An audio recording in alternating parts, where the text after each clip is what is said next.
কক্সবাজার ট্যুরে আমরা কোথায় কোথায় ঘুরলাম, কোন রিসোর্টে ছিলাম, কোথায় থাকলাম, কোন কোন জায়গায় ছিলাম সবকিছুই থাকবে। কিন্তু এটা হচ্ছে আমার প্রথম দিনের ব্লগ।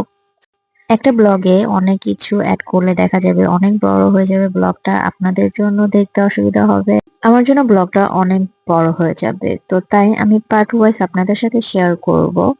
তো আপনারা বলবেন কেমন লাগলো আমার কক্সবাজার ট্যুর। সো চলেন ব্লগটা শুরু করা যাক। আসসালামু আলাইকুম। এটা হচ্ছে আমার সকাল থেকে, আমি ভোর লাইক 5টার দিকে এটা হচ্ছে আমার ক্লিপটা নেওয়া। রাত 11:30টার দিকে আমাদের বাস ছাড়ে, যদিও আমাদের বাস ছাড়ার কথা ছিল 11টার মধ্যে। তারপর আমরা সকাল 9টার মধ্যেই পৌঁছে যাই। তারপর হচ্ছে আমরা যেহেতু অনেক টায়ার্ড ছিলাম, তো চিন্তা করে সবাই ব্রেকফাস্টটা করে নিব, তো আমরা পৌঁছেতে বসেছি।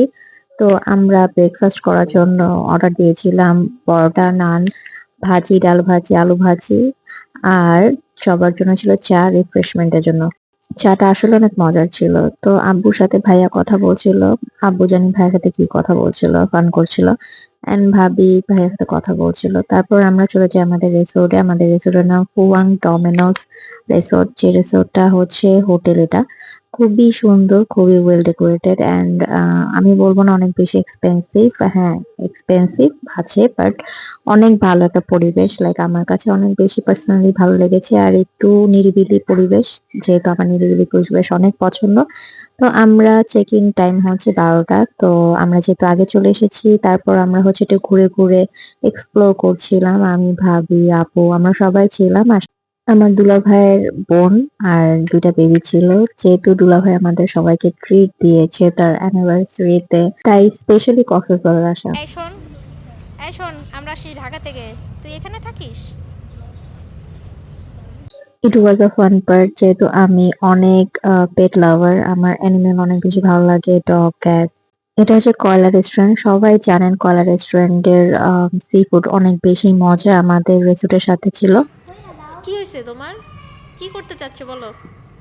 সো গাইস, এই যে দেখেন, সে একটা প্রেসারে আছে। কিন্তু সে ওয়াশরুম খুঁজতেছে। ওয়াশরুম ছাড়া সে ছাড়বে না। বাবুটা অনেক কিউট, মাশাল্লাহ মাশাল্লাহ বলবেন। ওর জন্য আসলে মেইনলি ট্রিপটা অনেক ভালো লেগেছে। দুলাভাইয়ের ভাগ্নি মানে আমার ভাগ্নি, আমি শর্ট করে রুম ট্যুর দিয়ে দিচ্ছি। এটা হচ্ছে ফার্স্ট রুম। আমাদের আমাদের 3টা রুম বুক ছিল, এটা হচ্ছে সেকেন্ড রুম। তো প্রত্যেকটা রুম অনেক নিট এন্ড ক্লিন, ওয়াশরুম গুলা নিট এন্ড ক্লিন, মানে এদের প্রত্যেকটা রুমই এত পরিষ্কার, এত ওয়েল ডেকোরেটেড। পিছনে আপু আর আব্বু কথা বলছিল। আর এটা হচ্ছে আমার রুম। তো ফাইনালি আমার আর ভাবির রুম আমরা পেয়ে গিয়েছি। তারপর আমি একটু দেখিয়ে দিচ্ছি, এখানে মিরর আছে। লাইক প্রত্যেকটা রুমই সেম সেম ভাবেই তারা ডেকোরেট করেছে। তারপর এটা জানি লকারের মতো কি দিয়েছে, এটাকে আমি অনেক পাসওয়ার্ড দিয়েও ট্রাই করলাম, খুলে নাই। একটা ফ্রিজ আছে, আর দুটা পানির বোতল আছে, আর হচ্ছে আলমারি আছে। তো এটা হচ্ছে তাদের রুম। আর এখানে হচ্ছে বসার জন্য চেয়ার আছে। আর এই পাশ থেকে আপনি হচ্ছে পিছনের ভিউটা দেখতে পারবেন। সাথে সুন্দর একটা বেলকনি দেওয়া আছে, বেলকনির থেকে আপনি পুরো ভিউটাই দেখতে পারবেন। এখানে বাচ্চাদের জন্য প্লেগ্রাউন্ড আছে, আর ওইখানে হচ্ছে কলা রেস্টুরেন্টটা। তারপর আমরা চলে গিয়েছি হোটেলের ভেতরে, যে তাদের খাবারের প্লেসটা সেখানে।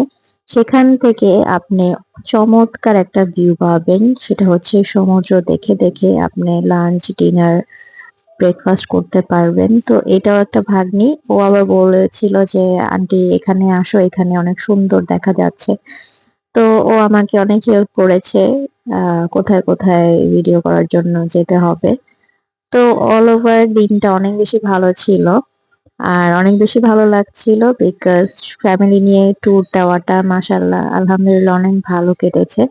তো আমি এই বাগান বিলাস, অনেক বড় একটা গাছ ছিল, ওইখান থেকে ফুলও নিয়ে কানে দিয়ে দিলাম। আর এই যে ঘোড়াগুলা দেখতে পাচ্ছেন, এই ঘোড়াগুলাই কিন্তু মানুষ সমুদ্রের পাড়ে যে উঠে, সেই ঘোড়াগুলো এইখানে ছিল। তো আমি আরেকটা পার্ট দিব। সবাই ভালো থাকবেন, আল্লাহ হাফেজ।